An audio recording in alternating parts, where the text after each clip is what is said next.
અમદાવાદમાં ફ્લાવર શોની તડામાર તૈયારીઓ શરૂ। આ વર્ષે ફ્લાવર શોમાં 30 મીટર વ્યાસનું વિશાળ ફૂલ મંડળ અને સરદાર વલ્લભભાઈ પટેલનું વિશ્વનું સૌથી મોટું ફૂલનું પોર્ટ્રેટ તૈયાર કરવામાં આવશે। સાથે જ ફ્લાવર શોના પ્રવેશ દ્વારને ફૂલથી તૈયાર કરાયેલા 2 સિંહના સ્કલ્પચર તૈયાર કરાશે। આ વખતે ફ્લાવર શોને અલગ અલગ 5 ઝોનમાં વહેંચવામાં આવ્યા છે।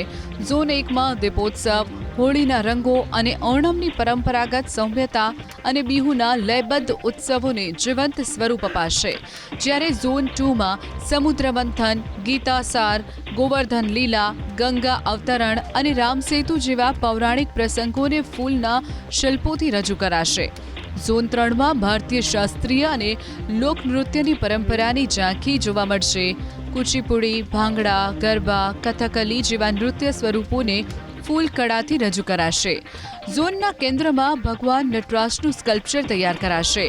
ઝોન 4માં high speed rail, space technology, રમતગમત અને શિક્ષણ ક્ષેત્રે ભારતે મેળવેલી સફળતાને ફૂલના માધ્યમથી રજૂ કરાશે, જ્યારે ઝોન 5ને Guinness Book of World Record બનાવવા માટે તૈયાર કરાયો છે, જેમાં 30 મીટર વ્યાસનું વિશાળ ફૂલ મંડળ, સરદાર પટેલનું ફૂલનું પોર્ટ્રેટ રજૂ કરવામાં આવશે।